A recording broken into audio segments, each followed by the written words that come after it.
आज चंद्रशेखर आजाद का शहीद दिवस। शहीद दिवस जिस चंद्रशेखर आजाद का है उसके बारे में अधिकांश लोग सिर्फ इतना ही जानते हैं कि वो एक क्रांतिकारी थे, देश के लिए शहीद हो गए। लेकिन इतना जानना काफी नहीं है और ज्यादा से ज्यादा लोग ये जानने का कोशिश करते हैं कि इनका जन्म कब कहाँ हुआ था, इनके माता पिता का नाम क्या था। तो जगरानी देवी इनकी माँ थी और इनका पूरा नाम चंद्रशेखर तिवारी था। पर ये नाम बायोग्राफी जानना हमारे लिए जरूरी नहीं है। हमारे लिए जरूरी है कि चंद्रशेखर आजाद आज चंद्रशेखर आजाद वाला दर्जा कैसे पाया, क्या उनका खूबी था। जो जानने लायक बात है नौजवानों को, देश के लोगों को, वो ये है कि उनका उद्देश्य, उनका काम और उसके उद्देश्य का रिजल्ट क्या हुआ। ये स्टूडेंट लोग भी नहीं जानते हैं, क्योंकि ना तो स्कूल में पढ़ाया जाता है, ना सिलेबस में चंद्रशेखर आजाद रहते हैं। भगत सिंह भी इम्पोर्टेंट क्या चैप्टर ही नहीं रहता है उनका। चंद्रशेखर आजाद एक हमेशा स्टेटमेंट बोला करते थे, गरीबों को मिले रोटी तो मेरी जान सस्ती है। मैंने अपना जान भी देने को तैयार है गरीबों को रोटी मिले तो। मात्र लगभग 23 साल के उम्र में शहीद हुए। उनका बचपन से कहना था कि हम आजाद हैं, आजाद रहेंगे, और ऐसा हो भी गया। तो चंद्रशेखर आजाद का संबंध अनुशीलन समिति और उनके क्रांतिकारियों से शुरू होता है और उनका संबंध आज वर्तमान भारतवर्ष तक है, आगे भी रहेगा। अनुशीलन समिति का स्थापना 1902 में हुआ था, जो बंगाल से फिर दूसरे स्टेट तक में भी फैला था। अनुशीलन समिति का प्रभाव इतना ज्यादा था कि ब्रिटिश हुकूमत को उस पर बैन लगा देना पड़ा। और अनुशीलन समिति को बैन लगा देने के बाद अगर अनुशीलन समिति का कोई भी कार्यकर्ता पोस्टर लेकर जाते हुए या कोई पर्चा बांटते हुए या अनुशीलन समिति का किसी भी काम के दौरान देखा जाता था तो उसको गिरफ्तार कर लिया जाता था। इसी समस्या से बचने के लिए इसी संगठन का एक अलग शाखा के रूप में इसी अनुशीलन समिति के लोगों ने एक संस्था का स्थापना किया। उसका नाम रखा गया HRA, हिंदुस्तान रिपब्लिक एसोसिएशन। फिर संगठन में शामिल हुए भगत सिंह। भगत सिंह के बारे में भी लोग बस इतना ही जानते हैं कि भगत सिंह एक महान क्रांतिकारी थे, देश के लिए शहीद हो गए। लेकिन उनका भी पार्टी का नाम क्या था, उनका उद्देश्य क्या था, वो चाहते क्या थे, लोग नहीं जानते। तो आज पता चल जाएगा ये बात। भगत सिंह के इस संगठन में शामिल होने के बाद 1928 में ऑल इंडिया क्रांतिकारियों का एक बैठक हुआ, एक खंडहर में। और 1924 में जो HRA बना था, अनुशीलन समिति के लोगों ने जो शाखा के रूप में बनाया था 1924 में HRA, 1928 में एक खंडहर में सभी क्रांतिकारियों के बैठक में भगत सिंह ने प्रस्ताव रखा कि हमारे पार्टी के नाम में हमारे पार्टी का उद्देश्य भी झलकना चाहिए। इसलिए इस पार्टी का नाम होना चाहिए, इस संगठन का नाम होना चाहिए हिंदुस्तान रिपब्लिक सोशलिस्ट, नहीं, Hindustan socialist Republican association, HSRA। ये भगत सिंह का प्रस्ताव था और भगत सिंह के प्रस्ताव पर ही HRA का नाम हुआ HSRA। इस संगठन को आगे चल के 1931 में ऐसा नुकसान हुआ जिसका खामियाजा आज तक हिंदुस्तान भोग रहा है। नुकसान ये हुआ कि 1931 में आज के दिन 27 फरवरी को ही अल्फ्रेड पार्क इलाहाबाद में, जो प्रयागराज, और अल्फ्रेड पार्क का नाम अब हो गया है चंद्रशेखर आजाद पार्क। तो उसी पार्क में Chandrashekhar Azad British police force के साथ अकेले लड़ते हुए शहीद हुए 27 फरवरी 1931 को। सिर्फ 3 सप्ताह के बाद मार्च में 23 मार्च 1931 को भगत सिंह राजगुरु सुखदेव को फांसी का सजा हुआ। इसी दौरान और भी कई क्रांतिकारी या तो शहीद हुए या गिरफ्तार कर लिए गए। तो कुछ महीनों के अंदर जितने प्रतिभाशाली और प्रसिद्ध क्रांतिकारी थे जिनके पास संगठन चलाने का क्षमता था, वो या तो शहीद हो चुके थे या जेल में थे। तो क्रांतिकारी धारा लगभग रुक सा गया था हिंदुस्तान में आजादी के लड़ाई के दौरान। फिर एक नौजवान लड़का जिसका नाम था केशव प्रसाद शर्मा, उनको भी जेल हुआ था। जेल में बंद क्रांतिकारियों के साथ संपर्क बढ़ा करके और फिर जेल से छूटने के बाद बाहर जहां भी जो क्रांतिकारी भागकर छुपकर पुलिस से रह रहे थे, देश की आजादी के लड़ाई में सहयोग कर रहे थे छुपकर, उन सबसे संपर्क करने के बाद तय किया और उन्हीं के प्रयास से यह संभव हुआ कि अनुशीलन समिति, एचआरए और एचएसआरए जो एक ही संगठन का कड़ी है, तो इस बिखरे हुए संगठन को फिर से स्थापित किया जाए। और उसी एचएसआरए अनुशीलन समिति के क्रांतिकारियों ने मिलकर 1940 में 19 मार्च को रामगढ़ में एक राजनीतिक पार्टी का स्थापना की। उस पार्टी का नाम रखा गया भारत की क्रांतिकारी समाजवादी पार्टी मार्क्सवादी लेनिनवादी, शॉर्ट में RSPIML। हिंदी में इसका नाम है भारत की क्रांतिकारी समाजवादी पार्टी मार्क्सवादी लेनिनवादी। तो इस पार्टी का स्थापना अनुशीलन समिति के स्थापना से लेकर एक ही था। लोग आमतौर पर जानते थे कि क्रांतिकारी अंग्रेजों को इस देश से निकाल देना चाहते, लेकिन भगत सिंह जिस मीटिंग में HSRA का प्रस्ताव रखे थे, इस शब्द जब जोड़े थे सोशलिस्ट, तो उसी मीटिंग में वो अपना सोशलिस्ट वर्ड का मतलब और पार्टी का उद्देश्य भी बताए थे।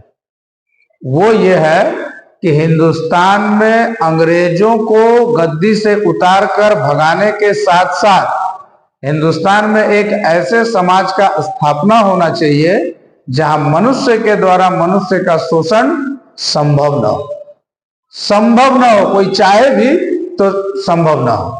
और चीजों का उत्पादन, चावल, कोई भी खाना, कपड़ा, दवाई, किसी भी चीज का उत्पादन लोगों की जरूरत को पूरा करने के लिए हो।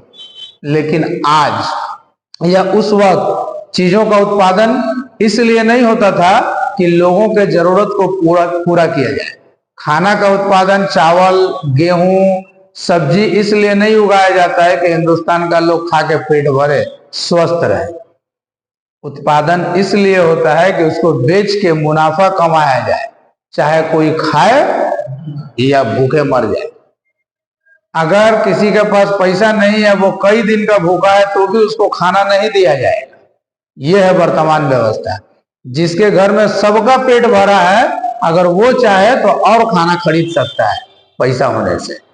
तो ये है वर्तमान व्यवस्था, जहां चीजों का उत्पादन लोगों के जरूरत को पूरा करने के लिए नहीं, मुनाफा कमाने के लिए होता है। इसी को बोलते हैं पूंजीवादी व्यवस्था। ये व्यवस्था का खासियत ये है कि ये इंसान को बड़ा से बड़ा बना सकता है।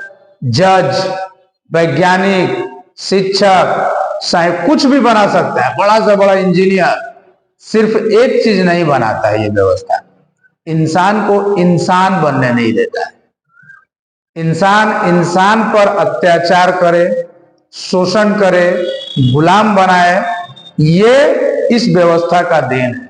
लोग स्वार्थी बने, भाई भाई का खून बहाए, ये है इस प्रेजेंट सिस्टम का देन।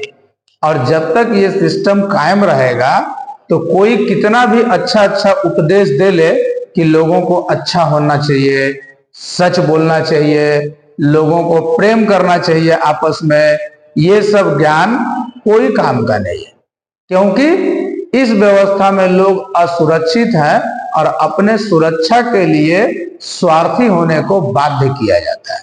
कल को कोई बीमार हो जाए तो उसका इलाज कौन कराएगा? कल किसी का बच्चा बड़ा होगा तो उसको नौकरी कहां से दिलाएगा बिना घूस दिए, या पढ़ाने लिखाने का खर्चा कहां से आएगा? इस असुरक्षा के बीच आदमी किसी भी तरह से पैसा कमाना चाहता है, और ये व्यवस्था जब तक कायम रहेगा तब तक इंसान नहीं बन सकता है, बाकी सब कुछ भले बन जाए। इसीलिए हिंदुस्तान रिपब्लिकन एसोसिएशन का, चाहे जिस किसी भी नाम से ये संगठन समय समय पे रहा हो, अनुशीलन समिति हो, चाहे HRA हो या HSRA हो या RSPIML हो, इस संगठन का उद्देश्य वही रहा है जो भगत सिंह का उद्देश्य था, और वो ये है कि हिंदुस्तान में एक ऐसे समाज की स्थापना हो जहां चीजों का उत्पादन लोगों की जरूरत को पूरा करने के लिए हो, न कि बेचकर मुनाफा कमाने के लिए। तो आज जो मुनाफाखोरी पर टिका हुआ व्यवस्था है, इसको कहते हैं पूंजीवादी व्यवस्था। और भगत सिंह जैसा समाज चाह रहे थे, उस व्यवस्था को कहते हैं समाजवादी व्यवस्था। उन्हीं के बाद से सारे क्रांतिकारी सहमत हुए और संगठन का नाम में सोशलिस्ट समाजवाद शब्द को जोड़ दिया गया। और RSPIML जो 1940 में बनी है, वो आज तक इसी प्रयास में है कि हिंदुस्तान में अभी भी समाजवाद का स्थापना होना चाहिए, क्योंकि जब तक समाजवाद का स्थापना नहीं होता है और वर्तमान व्यवस्था कायम रहता है तो लोग स्वार्थी बनने के लिए बाध्य रहेंगे। इसी का परिणाम है ना कि कोर्ट में जमीन के लिए भाई भाई पे मामला, बाप बेटा पे मामला, माँ बेटी पे मामला कर रहा है। इसका कारण क्या है? ये वर्तमान व्यवस्था जो लोगों को स्वार्थी बनाता है और लाभ के लिए उकसाता है, स्वार्थी बनने के लिए मजबूर करता है। तो इस व्यवस्था के कायम रहते, चाहे कोई भी प्राइम मिनिस्टर बने, कोई भी चीफ मिनिस्टर बने, या कितना भी अच्छा उपदेश लोगों को फैला दिया जाए, अगर उपदेश देने से लोग अच्छा हो जाते या समाज बढ़िया हो जाता, तब तो चैतन्य महाप्रभु, ईसा मसीह, गौतम बुद्ध, महावीर, इन लोगों ने जो उपदेश और जो त्याग इस समाज के लिए किया वो काफी था। अगर उपदेश से समाज बनता बढ़िया तो ये लोग ही बना के चले गए होते, फिर भगत सिंह का भी जरूरत नहीं पड़ता। लेकिन ये संभव ही नहीं है, क्योंकि समाज से उपदेश बनता है, उपदेश से समाज आज तक तो नहीं बना। आज तक समाज से उपदेश बना है। कैसे? जब समाज में गौतम बुद्ध देखे होंगे कि लोग झूठ बोलते हैं, तब ना उनके दिमाग में आया कि झूठ नहीं बोलना चाहिए। जब समाज में देखे होंगे हिंसा होते हुए, तब ना वो उपदेश दिए होंगे कि हिंसा नहीं करना चाहिए। लोगों को नफरत करता हुआ देख करके वो लोग ज्ञान दिए होंगे, उपदेश दिए होंगे कि लोगों को एक दूसरे के साथ प्रेम से रहना चाहिए। तो ये कहां से आया? इसी समाज से आया। लेकिन उपदेश दे करके इस समाज को आज तक सुधारा नहीं जा सका, क्योंकि ये जो वर्तमान सिस्टम है, ये पूरा लाभ पर टिका हुआ सिस्टम है।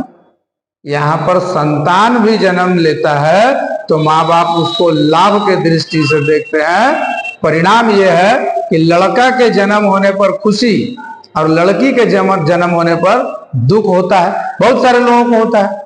तो संतान तक में लाभ देखा जाता है जिस समाज में, वहां पर हम एक अच्छे समाज का कल्पना कैसे कर सकते हैं?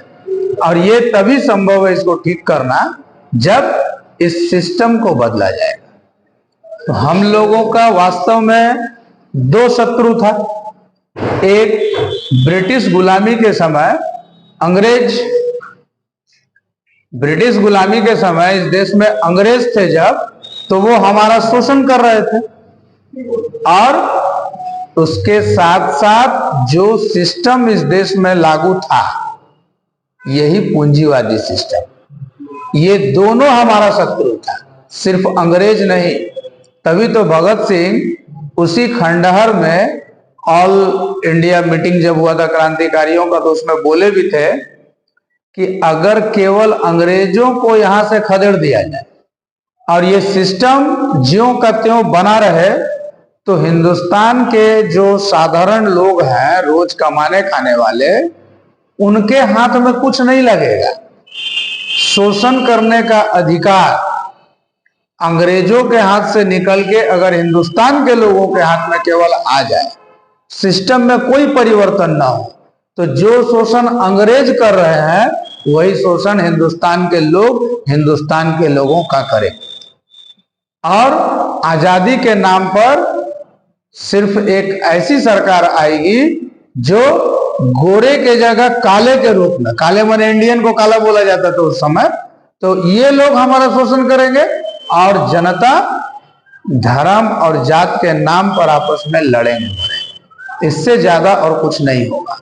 इसलिए अंग्रेजों को यहां से भगाने के साथ साथ हिंदुस्तान में एक ऐसा समाज का स्थापना करना ही होगा जहां मनुष्य के द्वारा मनुष्य का शोषण संभव न हो। और ये तभी संभव है जब लाभ पर टिका हुआ इस व्यवस्था को मिटा दिया जाए और एक ऐसे समाज का स्थापना किया जाए जहां चीजों का उत्पादन लोगों की जरूरत को पूरा करने के लिए होगा। पूरा देश हम सबका है, पूरा धरती पूरे इंसान का है। ये जो सरहद बना है हिंदुस्तान, पाकिस्तान, बांग्लादेश, हो सकता है कभी पश्चिम बंगाल भी दो राज्य में बढ़ जाए, आवाज उठ ही रहा है।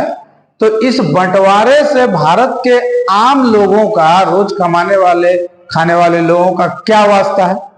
अगर पश्चिम बंगाल दो राज्य में बढ़ जाए तो इससे यहाँ के जनता को क्या मिलेगा? आज एक चीफ मिनिस्टर है, कल दो चीफ मिनिस्टर हो जाएगा, पूरा मंत्रिमंडल डबल हो जाएगा, पुलिस डिपार्टमेंट डबल हो जाएगा। माने शासन और प्रशासन के लोगों को फायदा होगा कि उनको एक अच्छा पद मिलेगा, कमाने का जगह मिलेगा। लेकिन जो आम जनता है, जो रोज कमा कर खाती है, मजदूर वर्ग है या किसान है, इन लोगों को क्या फायदा है? पश्चिम बंगाल को अगर दो भाग में बांट दिया जाए, उसी तरह से हिंदुस्तान को जो पाकिस्तान के रूप में अलग किया गया, बाद में बांग्लादेश भी अलग हुआ, इससे वहां के जनता को क्या मिला? पाकिस्तान का लोग भारत से अलग होकर बहुत सुखी और खुश है? ऐसा नहीं है। बांग्लादेश पाकिस्तान से अलग होकर वहां का जनता को कमाने खाने का समस्या, जो एक मनुष्य को जिंदा रहने के लिए सबसे ज्यादा जरूरी है, खाना, कपड़ा, दवा, घर, शिक्षा, तो ये चीज का सुविधा कहाँ मिलता है? अगर सरहद बना दिया जाए तो इससे क्या सुरक्षा मिल जाता है? सब कोई जानता है कि नेपाल हिंदू राष्ट्र था, अब गणतंत्र हो गया है, लेकिन कुछ साल आगे तक पूरे दुनिया में एकमात्र वही हिंदू राष्ट्र था, 100% शुद्ध। वहां का जनता गरीबी, बेरोजगारी और भ्रष्टाचार से परेशान नहीं था। इंग्लैंड पूरा तरह से ईसाई देश है, वहां पर और दूसरा धर्म का लोगों का कुछ नहीं चलता है, जैसे हम लोग के यहाँ हर धर्म के लोगों का चलता है। तो क्या इंग्लैंड और अमेरिका कोट टाई वाला पोशाक में जो लोग दिखता है, वहां गरीबी, बेरोजगारी, भूखमरी नहीं है? वहां भी है। ऐसा नहीं होता तो वहां ड्रेन साफ कौन करता? वहां घर कौन बनाता राजमिस्त्री के रूप में? दुनिया का ऐसा कोई भी देश नहीं, जो मुस्लिम कंट्री है, पूरा इस्लामिक देश है, वहां गरीबी, बेरोजगारी, भूखमरी नहीं है। पाकिस्तान देखिए आंख के सामने। तो भगत सिंह का बात पूरा पूरा सच हो रहा है कि केवल गद्दी पर बैठने वाले लोगों को बदल दिया जाए और सिस्टम को न बदला जाए तो भारत के आम जनता, मेहनत का मजदूर वर्ग को कुछ नहीं मिलेगा। और आज वही हो रहा है। इसीलिए अनुशीलन समिति से लेकर के RSPIML तक यही उद्देश्य रहा है, और उसी में भगत सिंह भी थे, उसी में राम प्रसाद बिस्मिल, अशफाकुल्ला खान, चंद्रशेखर आजाद, राजगुरु, सुखदेव, भगवती चरण बोहरा। भगवती चरण बोहरा का नाम पता है? भगवती चरण बोहरा भी भगत सिंह से कम बड़ा क्रांतिकारी नहीं थे। ये इतिहास का संजोग है कि उनका नाम निखर के नहीं आया।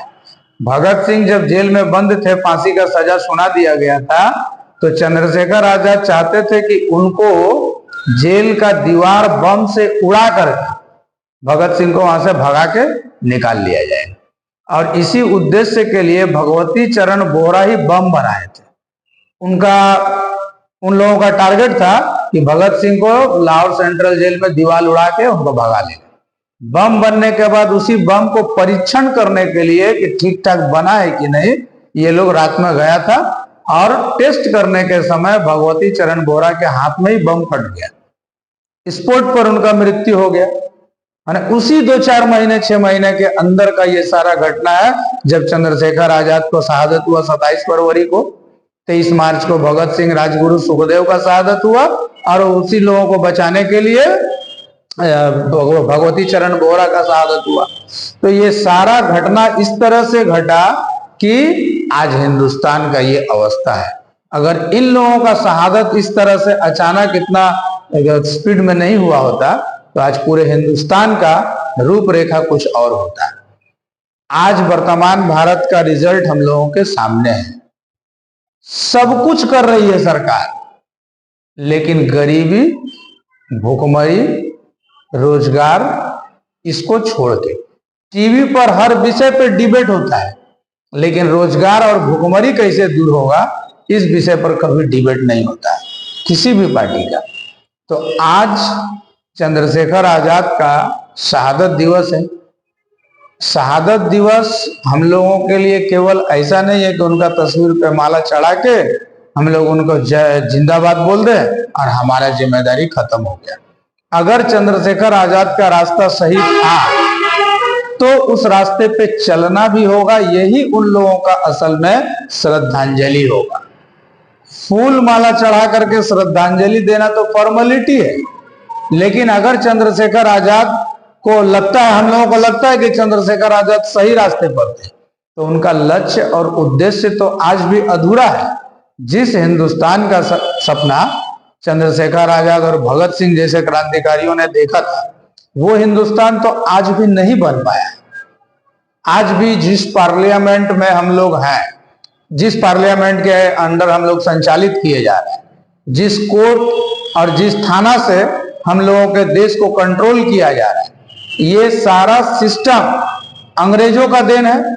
और अंग्रेज लोग यहाँ कोर्ट बनाए थे, थाना बनाए थे, इसलिए नहीं कि हिंदुस्तान के लोगों को न्याय देना है, बल्कि वो लोग इसलिए कोर्ट और थाना का स्थापना किए थे कि जो लोग हिंदुस्तान में ब्रिटिश हुकूमत के खिलाफ आवाज उठाएंगे उनको दमन करना है, और कानून के नाम पर इसी बहाने से उनको गिरफ्तार करके अंदर कर देना है, ताकि सरकार के खिलाफ अगर कोई कदम उठाता है तो उसको कुचला जा सके।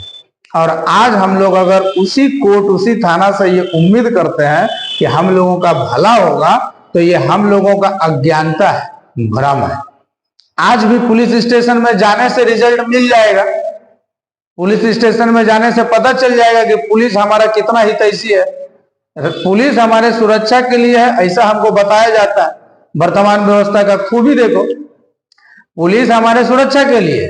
रात को 12 बजे कौन ऐसा इंसान है जिसके घर पे अगर पुलिस आके दरवाजा खटखटा है कि हम बीजपुर थाना से आए हैं या जगदल थाना से आए हैं, दरवाजा खोलिए, तो घर के अंदर का लोग कौन है जो अपने आप को सुरक्षित महसूस करेगा कि चलो पुलिस आ गई है, अब तो कोई डरने का बात ही नहीं, अब हम लोग सुरक्षित हैं क्योंकि पुलिस हमारे सुरक्षा के लिए है। बल्कि होता इसका उल्टा है। पुलिस के आते ही आदमी को फट से ध्यान में आता है, जा कहीं हम फंस गए, कुछ हो गया हमसे। जो हमारे सुरक्षा के लिए है उसके आते ही हम सबसे ज्यादा असुरक्षित महसूस करते हैं अपने आप को, जबकि हमको बताया जाता है कि ये हमारे सुरक्षा के लिए। तो ये जो वर्तमान सिस्टम है, इस सिस्टम को उखाड़ फेंकना ही हमारे क्रांतिकारियों का उद्देश्य था। घटनाक्रम में कुछ ऐसा हुआ कि इन लोगों का शहादत इस तरह से हो गया कि इस धारा में चलने वाले सारे क्रांतिकारी या तो शहीद हो गए, या काला पानी का सजा, या कहीं भाग कर रह रहे थे। तो घटनाक्रम भारतीय स्वाधीनता संग्राम का ऐसा रहा कि आजादी के वक्त इन क्रांतिकारियों के हाथ में शासन जाने के बजाय उन लोगों के हाथ में गया जो अंग्रेजों का गुलामी करना पसंद करते थे। उन लोगों को फुलाना फुसलाना, अंग्रेजों को खुश करके रखने वाले लोग थे। वरना अंग्रेजों के खिलाफ आवाज उठाने वाले को उपाधि से सम्मानित नहीं किया जाएगा, बल्कि फांसी या गोली से सम्मानित किया जाएगा। अंग्रेजों से लड़ने वाले लोगों को फांसी और गोली मिला भी, लेकिन किसी को कैसरे हिंद का उपाधि, किसी को विश्व कवि का उपाधि, तो उपाधि आदमी उसको कभी नहीं देगा जो उसके खिलाफ बात करेगा। उपाधि तो हमेशा, या हम अच्छा उसी को बोलेंगे जो हमारे लिए अच्छा होगा। जो मेरे खिलाफ बात करेगा उसको हम अच्छा कैसे बोल सकते हैं। लेकिन ये विडंबना रहा है कि आजादी उन लोगों के हाथ से होके आया जो अंग्रेजों के बनाए हुए इस सिस्टम को आज तक मेंटेन करने में सहमत थे और उस काम को पूरा जी जान से किए और आज भी कर रहे हैं। परिणाम अंग्रेजों का बनाया हुआ पार्लियामेंट, अंग्रेजों का बनाया हुआ थाना और कोर्ट, अंग्रेजों का बनाया हुआ पूरा इकोनॉमिक स्ट्रक्चर आज भी हिंदुस्तान में कायम है। और रिजल्ट हमारे सामने है कि हम लोग इसी हिंदुस्तान में अपने ही हिंदुस्तान के लोगों के जरिए कहीं ना कहीं शोषित हो रहे हैं या उनके अत्याचार से पीड़ित हैं।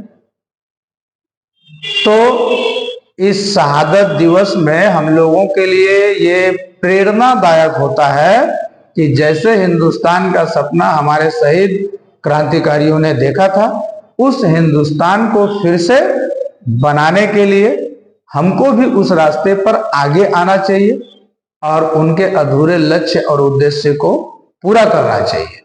अगर हम उनके रास्ते पे चलते हैं, उनके लक्ष्य और उद्देश्य को पूरा करने में अपना सर्वस्व निछावर करते हैं, तो ये है उनके प्रति सच्ची श्रद्धांजलि। फूल और माला का श्रद्धांजलि पर्याप्त नहीं है। ये था हमारे क्रांतिकारियों का उद्देश्य और वर्तमान भारतवर्ष का स्थिति। अब इसके अलावा आप लोग कुछ और जानना पूछना चाहते हैं तो बोल सकते हैं।